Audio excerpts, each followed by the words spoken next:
Hello, welcome back to Animal Audit Corner. This month is Mental Health Awareness Month, and yesterday we brought you a story about Lisa McPherson and her mental health status before she passed on. And tomorrow I'm going to try and get Whitney Mills' um, story tomorrow. Tomorrow, but today I decided to make a sacrifice and tell you about my mental health experience and my family history of mental illness. It started with my father. He he was bipolar before passing away in October of last year, towards the end of the year. He wasn't diagnosed, and unfortunately, he wouldn't admit he didn't really want anyone to diagnose him, he just didn't want any help, but he had a rough start in life. His father passed away when he was 12 in Turkey when he was placed in a concentration camp. Is it similar to the situation, with the Scientologists? A little bit. No, not as much.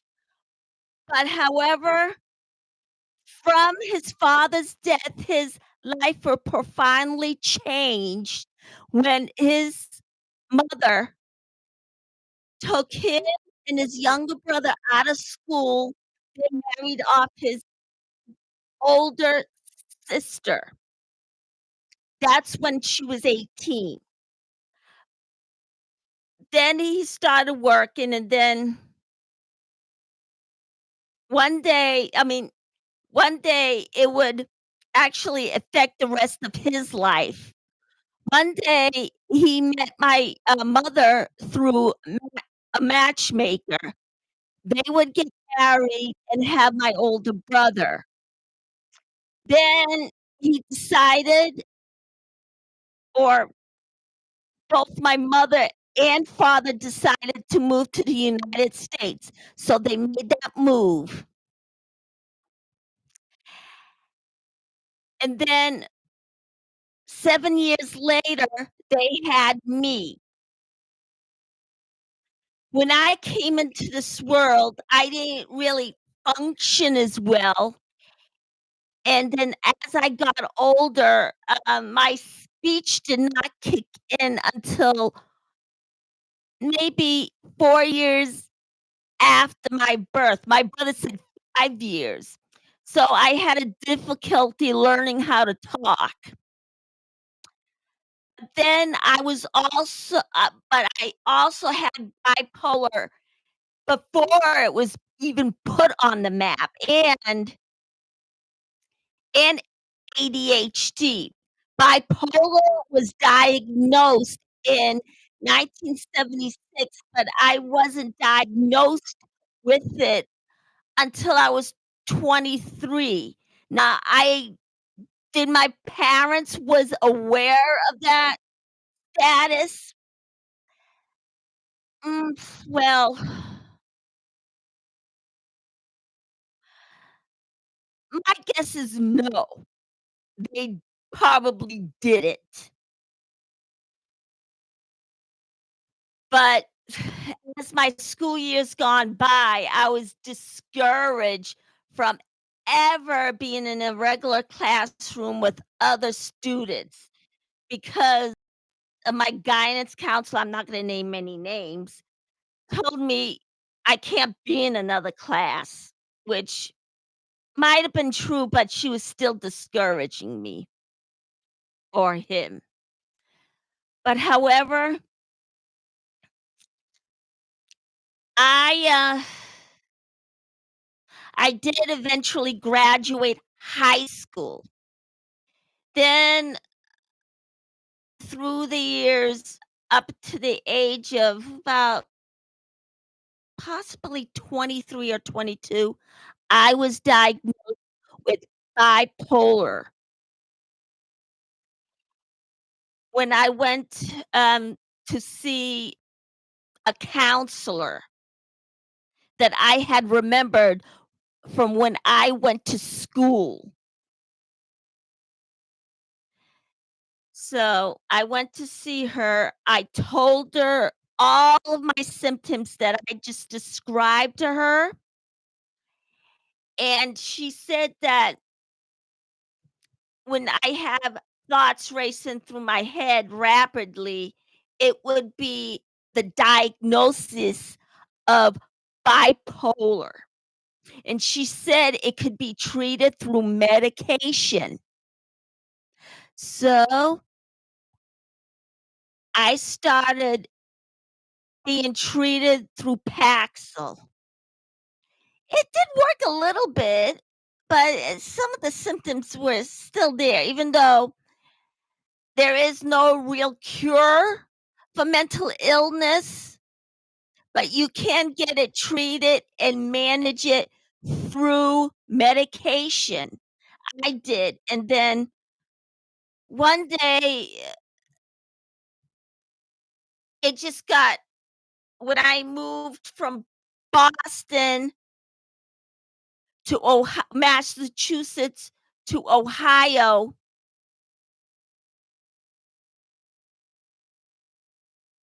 it got worse. My mental health spun right out of control, and I told my brother this, and I guess he didn't understand it, so he says, I guess he must have brushed it off without realizing what it was. But then he understood after a while, and that's when I actually saw a mental health provider and got right back on track by taking Paxil again. So, I, then mental health facility got shut down, and all of a sudden, I went to see another doctor. That doctor did not help much, and I decided not to see him again, but then I went to another healthcare facility, and they are doing an outstanding job with my mental health. I'm not taking Paxil right now, but I'm taking about 3 other medications, and it really, really did curb my symptoms. But then, let's see, and then in 2005, I decided to make a huge change in my life and decided to go back to school. I highly recommend it for everybody who wants to go back. It is just so great. And of course,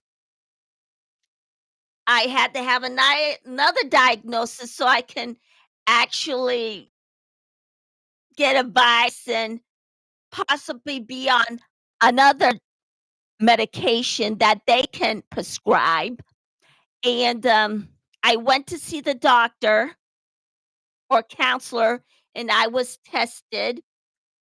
And from there, I got diagnosed with ADHD. Now, when I got diagnosed with that, disability, I was 35, and that symptom, was, announced and put it on the map in 1986. Now, the school I went to in Massachusetts,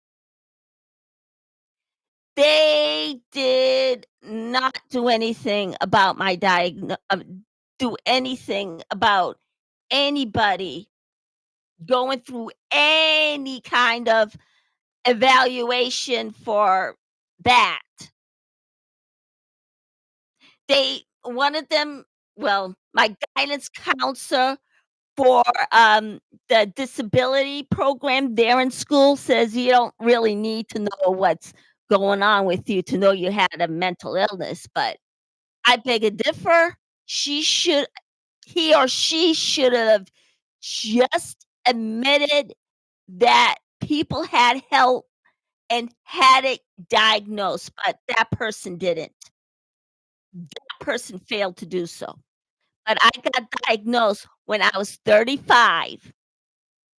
Then things were starting to look up when when I was being treated with an ADHD medication, and it really did wonders. Now, I did not get, like, all A's, but I did okay.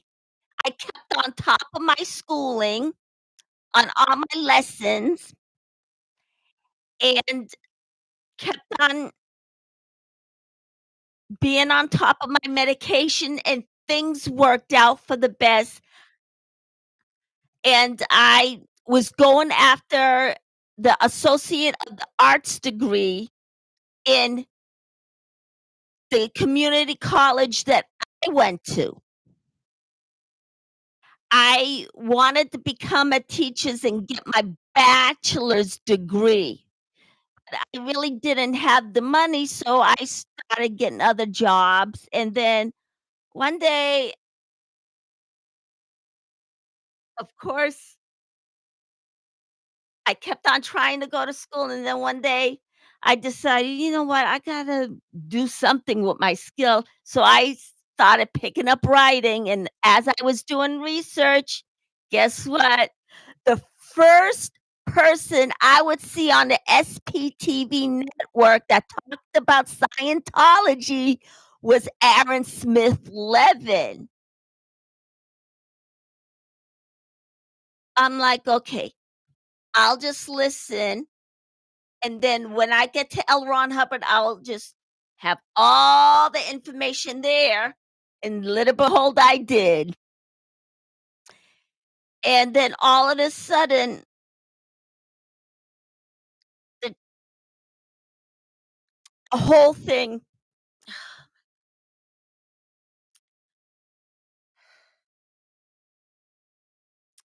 started to sound so tragic. My blood started boiling, and then I just got so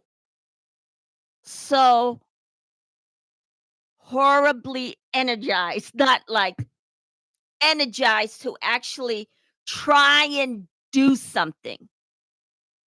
Now I started trying to actually write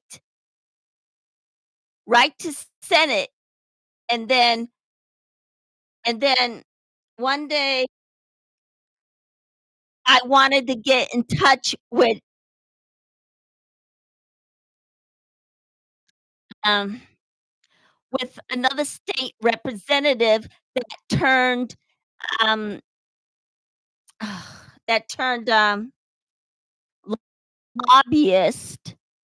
So I decided, "You know what? I'm gonna try really hard to go see this lobbyist, but I'm not gonna say who, because I don't want Scientology to get wind of that person."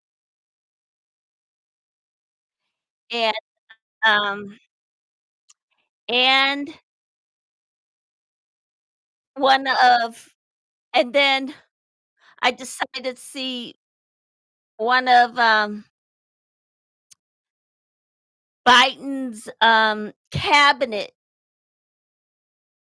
cabinet leaders, but I'm not gonna say who, because guess what? I don't want Scientology to get wind of them at all. So, I'm gonna keep it to myself, like John Poe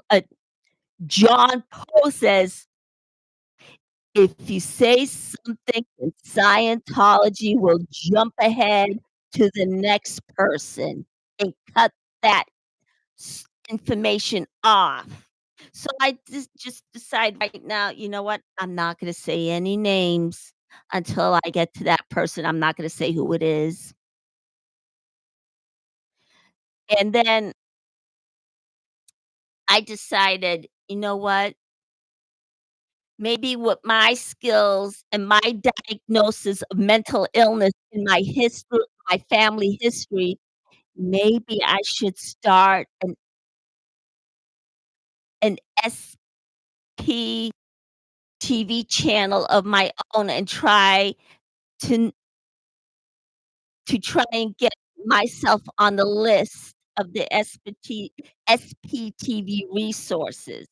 I'm still trying right now, but it was I felt like it was the right move for me since it's a little bit similar, but not exactly the same. Because guess what? My family never joined a cult, so I don't know what that feels like, but I know what it feels like to profoundly have something a part of you that would change your life, and that was in my family history back in my father's childhood. And that's when I decided to actually have this channel because, you know what? I think I get an idea how everybody, all the former Scientologists would feel to get your life cut short like that, or be born into something that's really horrific, that is somehow sponsored by some, not all, some celebrities, which is so disgusting that some of them, not all of them, would go for something like that, and how they would get used the way they did, and some of them actually went along with what Miscavige says, like his buddy Tom Cruise. And according to Leah Remedy,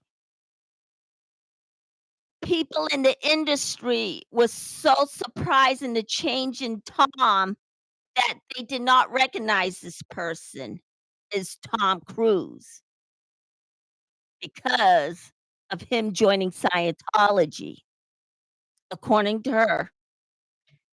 But I'm so proud of her for just coming right out and advocating for the ones still in Scientology.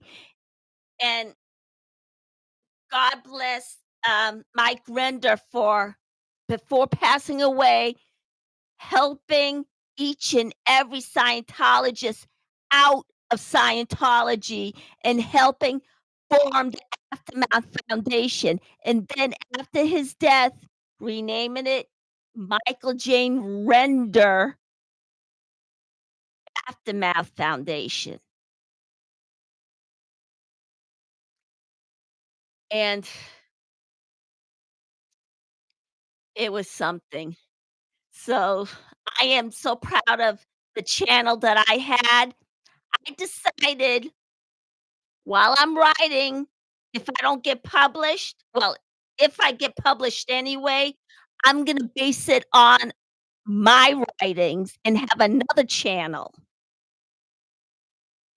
And it's just doing wonders in my life, gaining my confidence, finding a way to actually get monetized. But the first time, as I made a statement earlier about my my, my computer getting hacked in, it was horrible. I then before I got hacked in, I had 108 views, and then I got hacked. And, of course, we all know who it is. And at the same time, they went through all my files in my Chromebook and actually tempered with them. and then just wiped out everything that was there. So then I had to start all over again, and now it's not as good as 108, but I'm at about, I think, 73. Okay, and it was horrible. I am just disgusted with that organization for doing this, not only to me, but to everybody else. And Susan Albert, I think that's her name, she somebody actually went into her bank account, which is the scariest thing too. It was horrible, and hopefully it's not happening to anyone else, but, of course, Aaron's getting stalked by these private investigators, and so is, Mark Headley. Maybe his wife is, I'm not sure, but he is definitely, and it is horrible. But guess what? The truth came out thanks to the internet. Other than that, I was thinking, "You know what? Maybe I'll have an open mind until proof comes out." It did, it did, and Scientology was behaving badly right on the internet and was even lying about it. You can't lie about it even after the truth comes out, because that's what it does. Truth always comes out at the end, and then you'll go down big time. They they reported they made reports to police over stupid things like chalk. Of course, not every single police department's bad. It's the person who's in the uniform that could be the character that Scientology is looking for to get away with murder.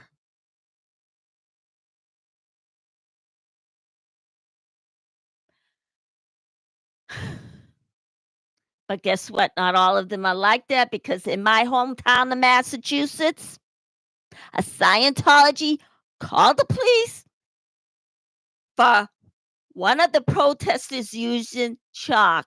He actually yelled at the Scientologist and said that he had better things to do and never to call him about the issue of chalk ever again. He actually chewed him out and said, "Don't make calls like that again." It was great. I was so happy about my hometown of Massachusetts for doing something about it. That law enforcement officer did something about it. And then when that Scientology made threats to Cubs champion or Cubs fan, yeah, Cubs fan, he called the police. They were doing their job adequately.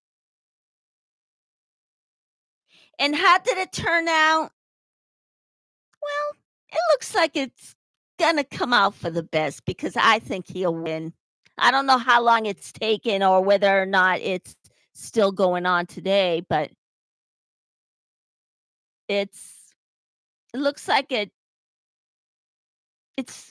mean, I haven't seen his site for a while, but I'll actually maybe I'll look at it later and see how it's going. But this is just great for me, just being on this network, even though everybody in SPTV don't know about me, or maybe they do, who knows?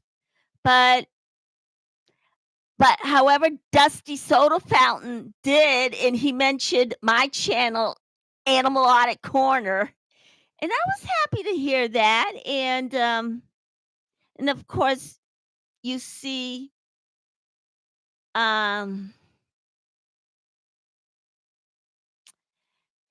you see other creators and I'm on the chat, but nobody's on my chat, but that's okay. Eventually, I'll figure it out how to get in. But things are just great. I'm just on top of the world, just being right here talking to everybody. And my mental health is just going so fine. It's not a cure, it's a treatment, and I feel like I'm being treated very well, and my symptoms are are a little bit is not spiraling out of control like it was before. I kept in control of myself, but however my symptoms wasn't, but now it's something it's great that I'm calm enough now, and it's due to medication. So I recommend, I mean, you don't have to, you have the freedom to choose whether or not you wanna take medication. If not, come up with an alternative to getting yourself treated, but make sure you do your homework while doing it.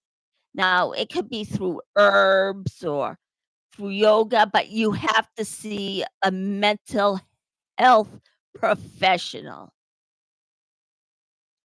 Don't do what L. Ron Hubbard did and cut everybody else off from psychiatry. Get your mental health treated. But, however, I think he might have gotten treated for his mental health at the end because he was taking medication according to Natalie West's sister, Lana, who was trying to get rid of files pretending to, that belonged to L. Ron Hubbard, and they all had her burn it. She was a young kid when she did that, but she mentioned it on the show, and now we know he was on medication towards the end of his life, but at the same time, he was eluding authorities and was in hiding. Did he actually come out of hiding? I don't think so. Because guess what? When you break the law, and I'll also say this to Scientology, you have to suffer the consequences instead of buying yourself off. Actions have consequences.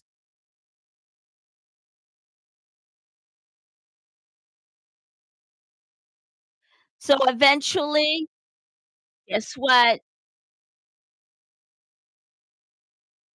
Your so-called religion or whatever it is you call it is collapsing, and nobody's there to save your organization. Not even Tom Cruise can do it, according to Aaron Smith Levin. So soon enough, justice will be served, hopefully one day.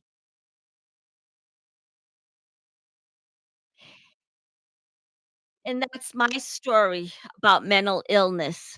But guess what? Yesterday, they had a town hall meeting in Clearwater. The entire African American community was there trying to get a memorial for African Americans, which is a better idea than David Miscavige's idea, where he wants to just take over an entire street just to keep protesters off. And he did that with he managed to do that with Erica one day when she was protesting. Now the young hotshot police officer went up to her and claiming she was in the middle of the street, which in fact, there were no cars there, no cars were passing by because she did not get hurt. She was getting arrested all because she was protesting, and she got it right on her webcam, on her body cam. Of course, the young hotshot police officer, I remember his first name, but I don't remember his, last name. It's Joe somebody. He was a young hotshot, but yeah, he would arrest, Erica because due to the fact that she was protesting.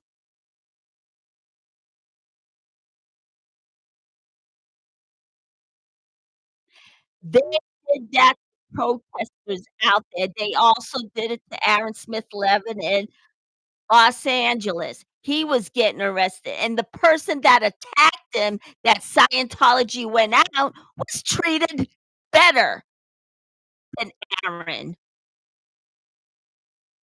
and he voluntarily emptied out his pockets with all the weapons he had. He had a bunch of knives on him, and they got a sack, getting him to actually empty out his pockets. He was found with knives, and this person was treated better than the victim.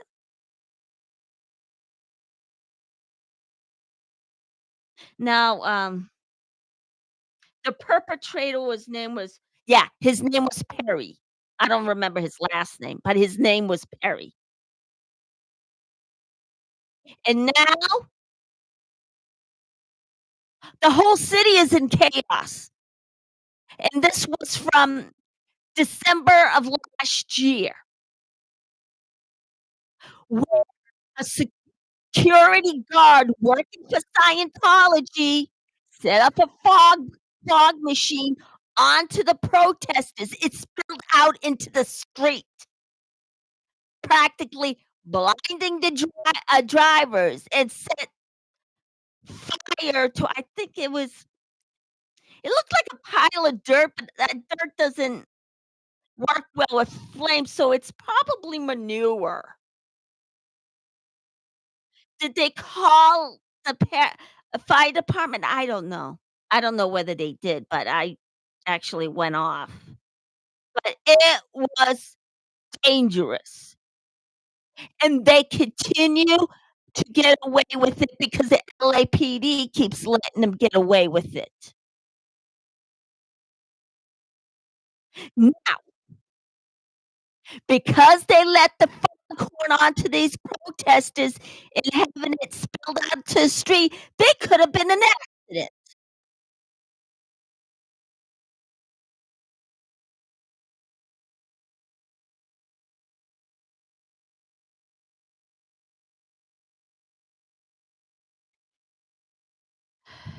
But, however, everybody, all the activists, all the former Scientologists are now going to all the town halls and all the commissioners meeting and telling the law enforcement community and the city to put their foot down with Scientology, the cult, who is doing dangerous things. And I was also on Zoom. I was also on Zoom in their meetings, giving public statements to, to the board, and I don't think they're all embarrassed about what's going on, because guess what? Now the whole world's watching. It didn't happen yesterday because the internet wasn't around, but let it behold, guess what? Everybody started watching because of the internet, and are they embarrassed? I hope they are, because if they're not, they're stupid. Now everybody on the commission, in the city board, if you're not stupid, prove it. Just prove that you're not stupid, because guess what? In the commission police commission's meeting, Jenna Miscavige told her own story. Were they listening? I don't think it looked like it, because we haven't heard from them.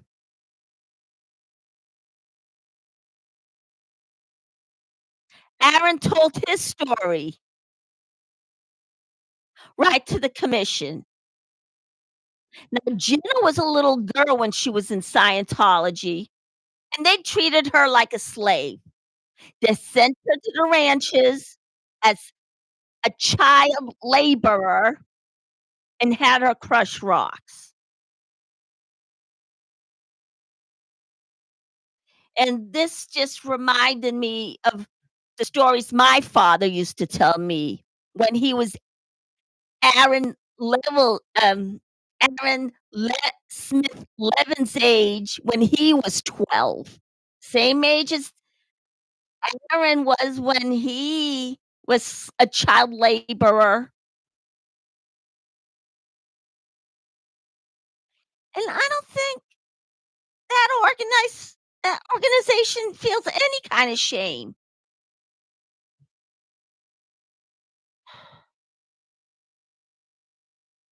Well, guess what? It's great that she left. It's great that Jenna Miscavige left and has a whole outlook on life. She got married, and her then husband, Dallas, have 2 kids of their own, and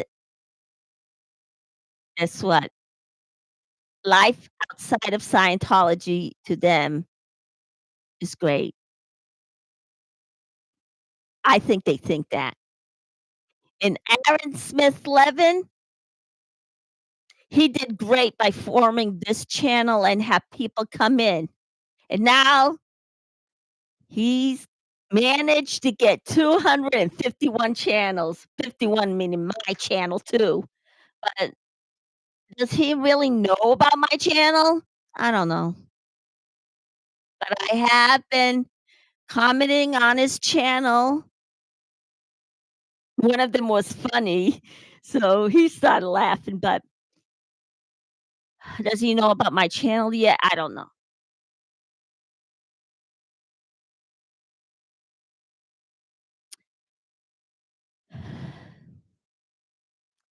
And, yesterday, the meeting was great, but guess who wasn't there? David Miscavige. He wouldn't even show his face in public. And in my book, that is called Coward. Tom Cruise, I heard, was behind a plexiglass looking in. He could have chose to go in and talk to the community, but he didn't. He was looking in,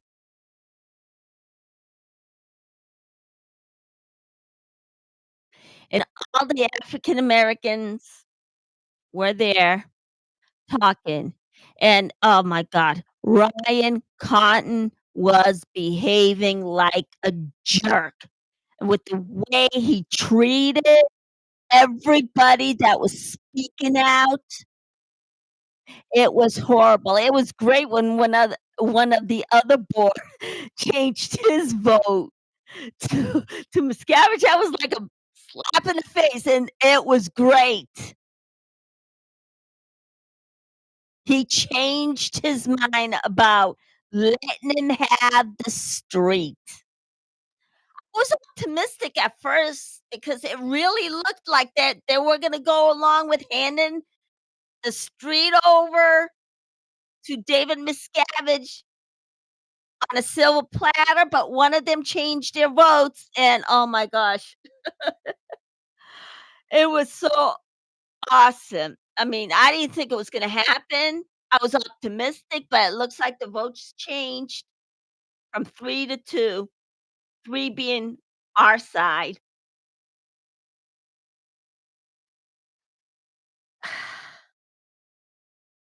It was just so amazing. And the mayor,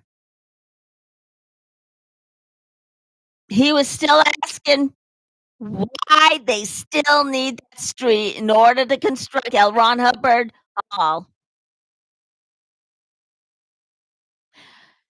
And they own at least 200 commercial buildings in Clearwater.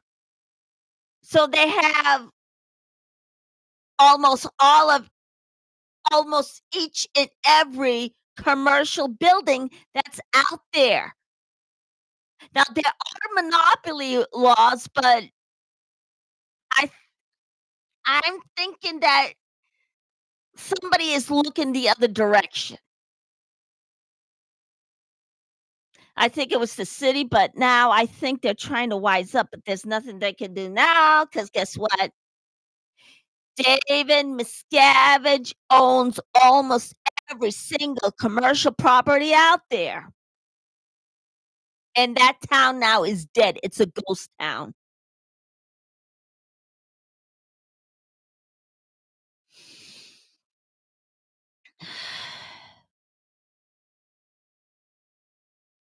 Well, let me think here.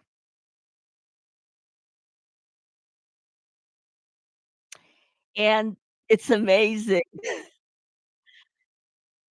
While Aaron Smith Levin was out there, I'm gonna give him credit. I didn't think he was gonna actually do anything, but he did. He did watch and he did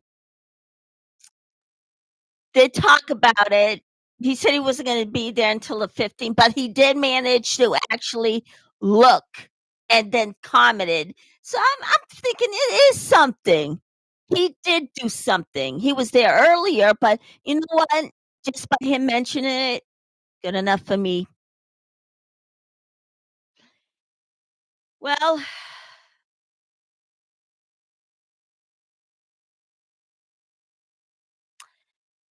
I went on for 43 minutes. Looks like I'm running out of things to say, but I'm gonna try and get a Whitney Mills story done tonight. Hopefully, I'll have it tomorrow, but if not, I'll try and come up with something because I'm not gonna go to a week without being here with you guys. Well, that should do it for today, and remember, hit the like below, give it a thumbs up, and hit subscribe. See you in the next reel.